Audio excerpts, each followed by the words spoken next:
Hi, welcome to Get In, the connected vehicle podcast from BlackBerry. I'm your host, Steve Kovsky, and in this series, we'll be diving into what the future of transportation just might look like. Today, I'm joined by a guest who knows a great deal about how we're going to pay for it. I would like him to introduce himself, if you would. My name is Axel Heyenga. I'm based out of Munich, Germany. I've been with Zuora as the industry lead for Automotive. And in that, we have a pretty good overview of what's happening in the industry.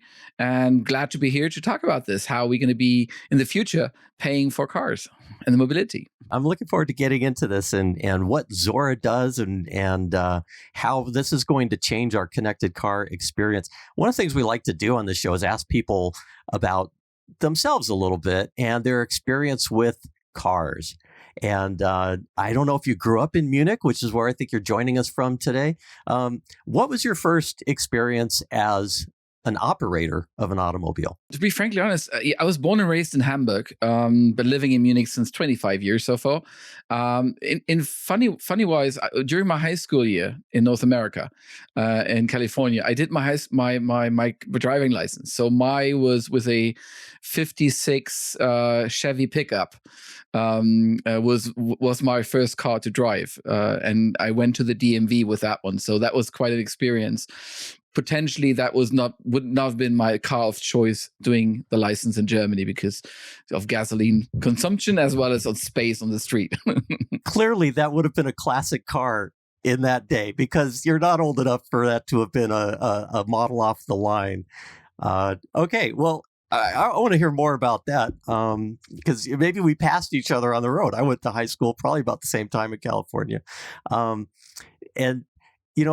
Before we get into kind of the meat of everything, we just started talking, but you've already inspired me today because I was looking on your profile on LinkedIn and saw what you're doing as a volunteer to help support the humanitarian effort to aid the people of Ukraine.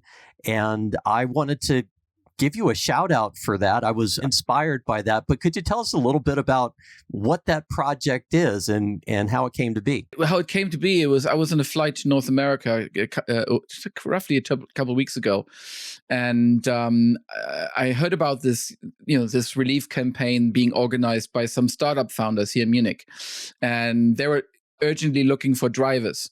And they had the cars, they had some BMWs and some other brands that were given to them. And they just needed drivers to drive goods and needed supplies to Ukraine or to the border of Poland and Ukraine.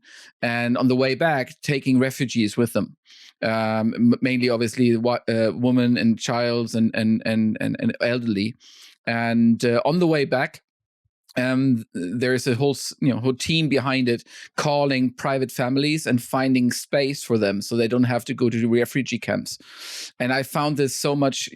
This is not very far from us here. It's just it's 1,000 kilometers direct line to the Ukrainian border, and I felt I need to do something. And the thing that I really can do really well is drive long time car. Legally, I'm not going to tell you how long I was. It was a very long drive. It was thought provoking. It was positively, negatively. It was one of the most experiential weeks I had, 27 hours from leaving and coming back, with about a half an hour of sleep in between. On that campaign, we were able to get out 32 people happily away from the war, from the craziness, and bring them to Munich, bring them to some families, bring them to some relatives around Munich. So that was just, it was a stunning experience. I commend you. I am so in awe of the efforts that people are making on their behalf. And if people want more information about this, they can go to LinkedIn. They will take contributions. It's a fantastic thing that you're doing. And the cool thing, I interrupt you. The cool thing is, some of these cars were level 3 autonomous. So we drove a convoy, And though we were just gearing the steering wheel, the cars did all themselves for the driving. So long driving helps you when those cars connect and talk to each other. That was a fantastic experience driving down there and making use of those kind of technology advancements. Thank you so much for making the segue for me. We had talked about it previously. I wasn't sure if that was the case. That exceeded my expectations, level 3. But it really is a great example of how connected we are becoming and how our cars are part of that. And I would like you to talk a little bit about Zuora and what it is trying to accomplish. How is it affecting the automobile economy? Yes, absolutely. So Zuora, is in the heart of powering the subscription economy. We founded that kind of industry, and we help power subscriptions in every industry. It's practically driving from quote to revenue, the whole process end to end, and on one of the leading platform for subscription management. So really kind of helping excel the experience to the subscription area. And so we are kind of driving the everything as a service economy. And with that, obviously, automotive, manufacturing, retail, all these things look for digital transformation, the next level of business transformation, and how they evolve in the business models also, especially with the pandemic. Most of the subscribe-based businesses didn't see that downturn of revenue because they had recurrent revenue coming in, not to do the sell over and over again. And that's where we are in the heart of it. And it's really kind of helping these brands to launch subscription ideas that they have, to optimize them, to scale in the end, and really kind of drive a new business line beyond their normal business. It's really interesting. One of the things I was reflecting on is, in some ways, this isn't new. For a consumer, if we've got satellite radio, we might have a service like OnStar, where we've been paying a subscription that came with our car, and maybe we're used to doing that, do either annually or monthly, having it automatically paid. How is this different from that experience? It's not that different. It's a different product. It's different because we as consumers and the brand itself or the organization themselves are just changing how they sell. So they're looking more of a one-time sell or product centricity, more to a customer centricity. So and more of I'm selling a car as selling a product, or do I sell a product and offer additional services along the way to enhance the experience, to enhance the product itself, and make features and functions. So as an example, somebody in Los Angeles or somebody in Madrid in Spain, they don't need a 4x4 car, right? They don't need that because there's hardly any snow. But they maybe, there are tons of 4x4s driving there.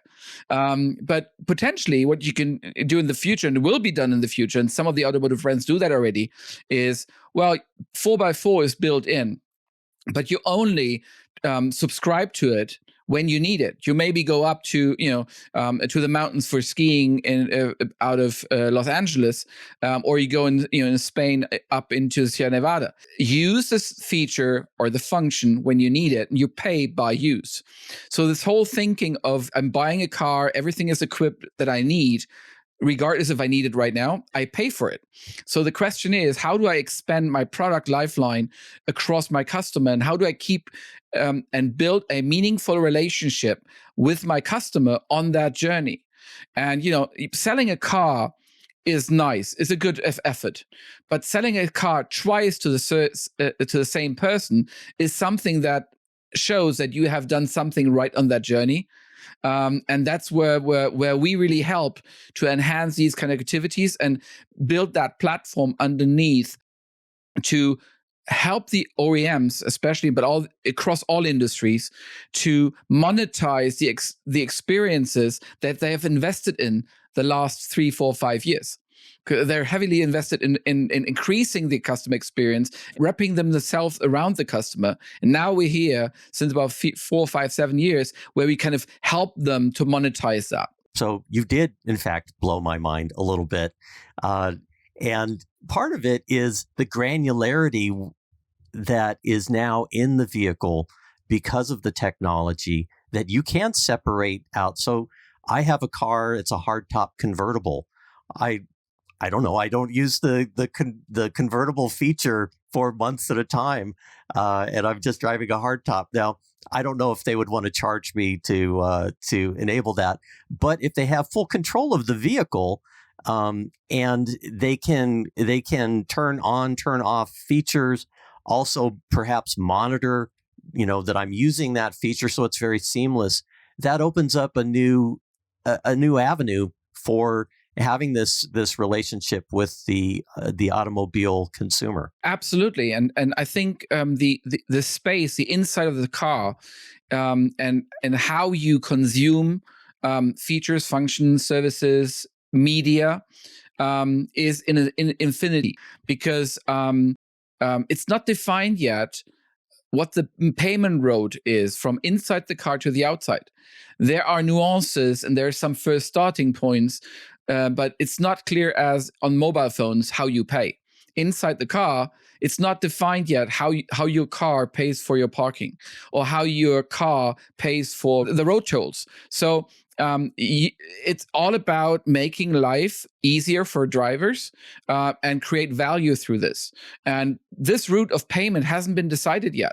Each OEM is doing it slightly different, and that's why I believe a Google or a Apple is chasing the inside of the car.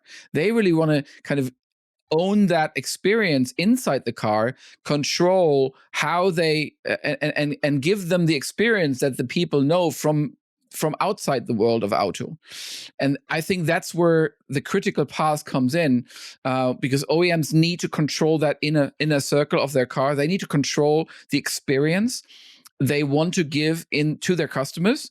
And I always see that OEMs need to build a walled garden around their customer base. They need to protect them. They need to decide which of the features and functions and services make sense in their cars, not only for security reasons, but also to participate and create a value-based offering within their car. An offering in BMW might look totally different than GM or Ford. If you're on one of these larger platforms like Google or Apple, they're all going to look the same kind of thing. So, in my perspective, so I think honestly, having that customer ecosystem built around the products, around these whole, life cycles, and helping the customer to get the best and the most out of the product on their life cycle, 3, 4, 5 years, depending on where you live and how you use your car. That's a key point. And coming back to that payment piece, the payment piece is the crucial point of it, because that's where rubber hits the street. That's where you need to see where revenue and new business models will monetize. Well, there is a world of improvement that's needed right now, because it is so inconvenient to use these services. When I live near a toll road, and in order to be able to use that toll road without having a transaction that I have to attend to each time, I had to, using the mail of all things, who uses mail, but I had to get a device from them. Now I can do it electronically, but I have to manage it. My car does not manage it. If you are on a road trip and you think ahead and say, okay, I'm going to order some food, and then you try to navigate through whatever the experience is to order online, you'll often arrive before you've placed your order, and you can't do it if you're driving. Maybe if you have a completely autonomous vehicle, otherwise the passenger's going to do it. So it's a miserable experience right now. How does Zuora help us change that so it's a seamless, pleasant, delightful experience? We're one part of that whole journey, just as you just described. It's all about the OS in the car. It's all about the usability and those kind of things. I mean, legally, most of the countries prohibit you to do that, what you just described. So you need to be very careful in doing those things legally. Practically every country has a legal a legal rule not touching your mobile. So we need to be careful here. Zuora is helping really kind of to optimize the experience in terms of how do I have an offer? Do I have that offer from that from that restaurant? Do I have an offer that I take on? How do I process in the back? How do I get an invoice?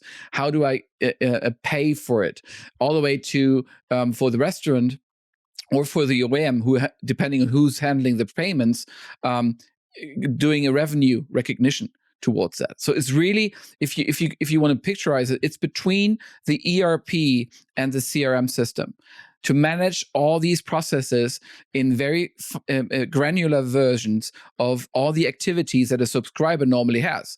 Maybe he's using it 3 times a day, then he's off for a week, maybe then he used it 15 times.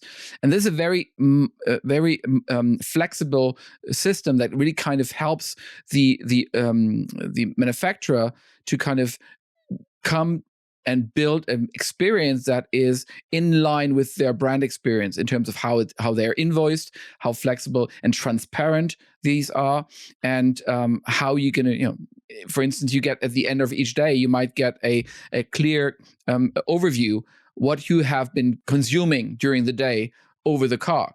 That seems simple but large auto manufacturers or other manufacturers or brands and industries, that's a tough cookie, because each of these fine-tuned services that you charged for need to be recognized in terms of financially, but also how do I drive the experience to the customer for transparency, because you want to make sure that your car only charges you what you want. So the complexity here is very, very high, and our platform helps to ease that very, very smoothly and in each direction, internally and into the finance, into the marketing department for creating new packages, new pricing, new offerings, but also to the finance department to do the invoicing, but also the revenue recognition, closing the books, all the way to the ERP system that the financial team uses in docking into the legacy system. So it's very API driven, and our system practically can plug into any of those systems and multiple systems. What are some of the choices? You mentioned the Google, the Apple platforms, some of the drawbacks they have. What are the OEMs facing in terms of choices of who to partner with? And I will say, you talked about creating a walled garden around the consumer, and I find that Amazon, which is a partner of BlackBerry, and we have are bringing together the BlackBerry IVY platform, which competes in some respects. But on the retail side, I will often make a purchase with Amazon, even if it costs a little bit more, because they've got my information. They make it very easy to do it.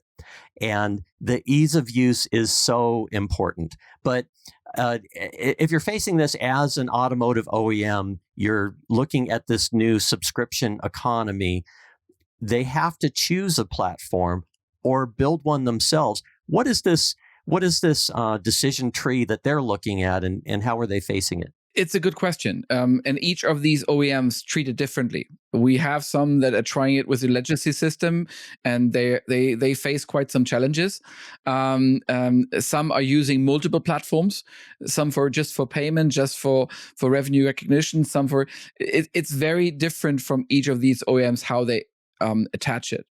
I can say that most of them who have a thought process already been done or executing on customer experience optimization and being data driven, they mainly come very quickly to a single platform to manage the whole process.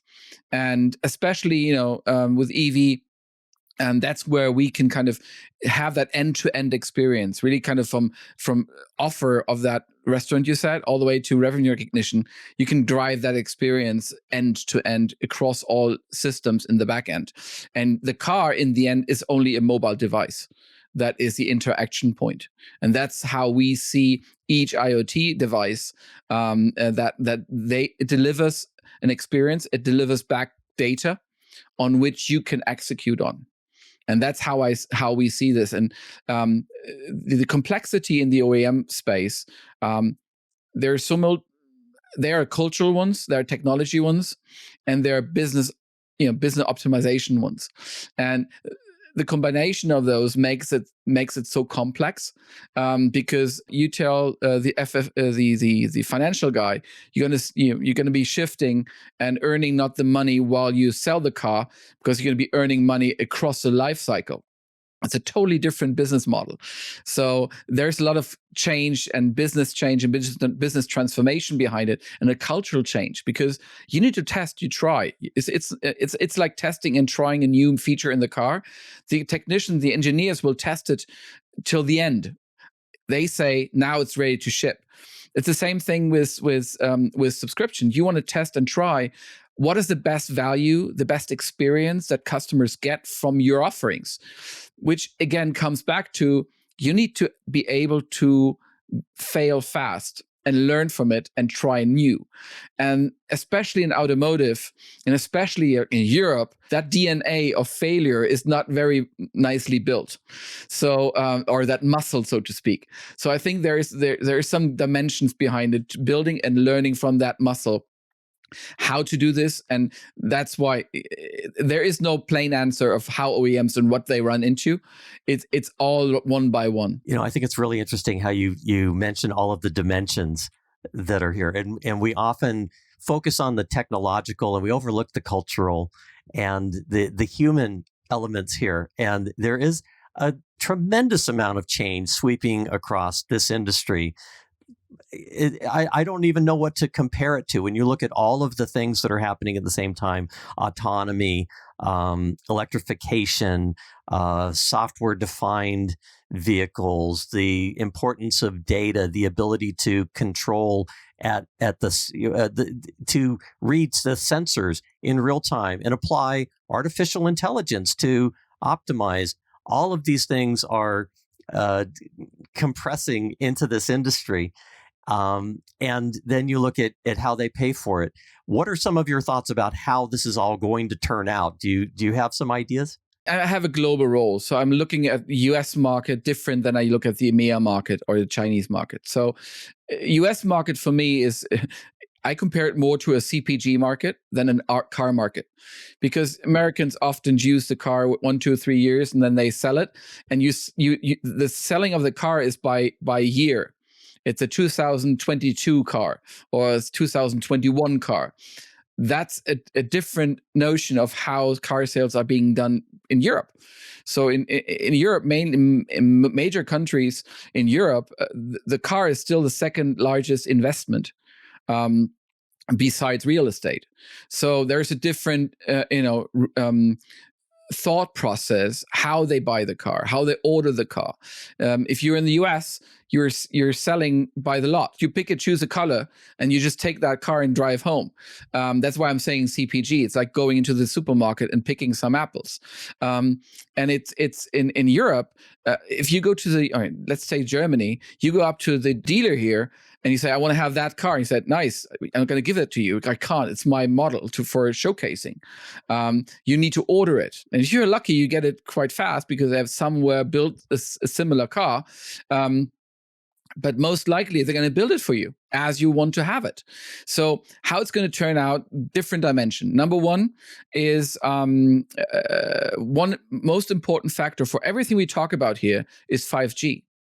5G in North America is quite nicely established, especially around the urban areas. In Europe, I wouldn't trust the 5G at this time driving from here, where I live, Munich, up to Hamburg. That's 800 kilometers, around 600 miles, 560 miles. I wouldn't trust a 5G network all the way up there. So I think that's a crucial point of basic availability. Second one is, if we look at autonomous driving, for instance, which comes very fast and with services, media entertainment in the car, I think US will be much, much faster in establishing L4, L5 than Europe, because the traffic is not as condensed. The streets are not that condensed and busy as they are in Europe. And I'm not talking about the 5-lane traffic jam in LA, because that's traffic, but the lanes are much wider. The streets, corners, the whole dimension is much, much wider, which gives more room. In Europe, if you go to Nuremberg downtown, you have streets that nearly pass by two smaller cars. So that's one thing. The second thing is in autonomous is the legal state. Technically it's all possible, but there's a legal state of how is the car going to decide if he needs to take a decision left or right. Those kind of things that insurance based. But coming back to the level of customer experience within the car, I think there's a lot been done the last 24 months in the OEM space, offering additional services, finally getting over-the-air updates into the car. They're still learning, and they're failing, and they're starting to fail, which is fantastic, because that's the best way to learn. And people are starting to understand that there are features in the car that they've already used on the mobile. And now they're transferring there. It wouldn't make sense to start everything immediately, because people would kind of push things away. People need to kind of get used to it and look at it. And how do I drive this? And if you look at the dimension of how we as humans learned from a hardware mobile phone with buttons, today we have a full iPhone or a Samsung phone, Amazon phone in front of us, fully blown technology. You can do everything with it. So that's the same thing. How the people using cars, the customers will get to use to these different features and functions. And we'll sit here, Steve, in let's say 5 years or 4 years, and we're going to be talking about how could we ever had payments in the parking space, or why do we pay for 4x4 when we don't need it? I just want to have it activated. I think that's a cultural change also in the usership of things. And that's exactly what we're driving. We're helping organizations, customers, brands, whatever you want to name it, to on that journey to usership. And yes, there will be still ownership, but I have a 17-year-old boy and a 15-year-old girl. They don't want to own anything. My son bought himself a car, but only to go to the mountain for skiing or mountain biking. He would never even think about driving into the city. So that it's a totally different use case, where ownership is a different use case than usership. And I think that's an interesting part where we will see. I mean, we are the old guys here. The younger guys will decide where to go. And I saw some research on the Generation Z where, they come back to ownership, but in a different meaning for them. Where they kind of, yes, I want to own something, but it enables me to do something that I wouldn't be able to do in terms of freedom, in terms of going somewhere where you don't have the flexibility of just renting a car for a couple hours or a day. It wouldn't make sense to go to Italy maybe for the weekend. Using this in a city like Munich, where they say, I'm mixing, official trains with a scooter, and then maybe go home by a taxi or by an Uber.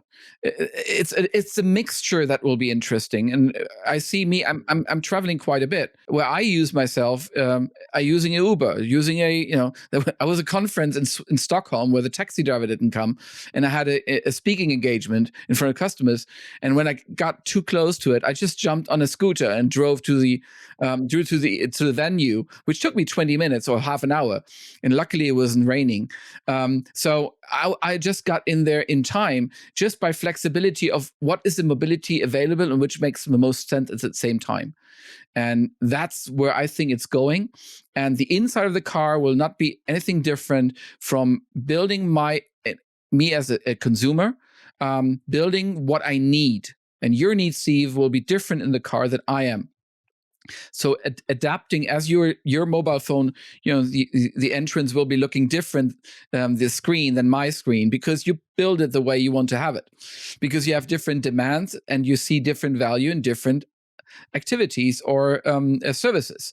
And that's the same thing. I expect that cars will become exactly that you build your car and the digital experience around your needs and values. Well, you have covered just a wealth of information. I have a million more questions, but I think I'm going to have to put those on hold for now.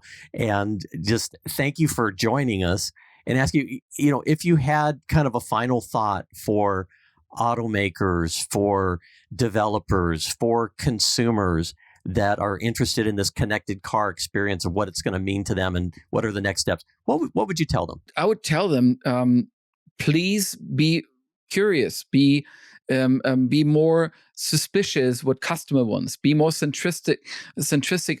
As you love your product, and all these do fantastic, nicely crafted products. That's a fantastic muscle that needs to stay. But you need to build that muscle of knowing and understanding your customer. And that's in the end the audience that you want to attract with. And I think if you have the same muscle that you have in production and in designing and building cars as you do with customers, you're in a very good spot in the world. And that's one thing. The second thing is nurture your customer, protect your customers, because that's your value. That's your entrance point. And if you don't do that, you most likely have the risk in running into becoming a hardware provider to the digital world, who are owning the inside of the space and who are owning the money flow from inside the car. So that would be my 2 points, if they're still listening. Your second point certainly has relevance to BlackBerry. We are a software company.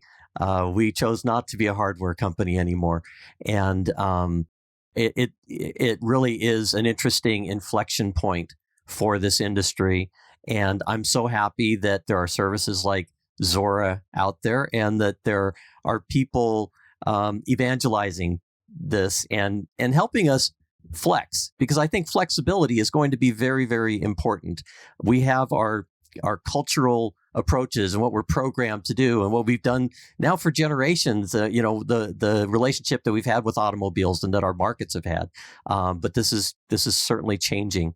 Axel, I want to thank you so much for opening our eyes to all of this and for being a guest on our program today. Thank you for having me. It was a lot of fun and happy to talk. And if you want to connect, please connect me with me in LinkedIn. And we're happy to kind of give you a little more food for thought.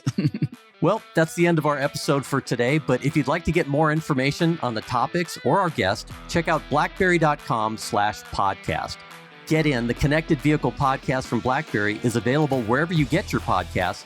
And don't forget to subscribe to keep up to date with our latest episodes.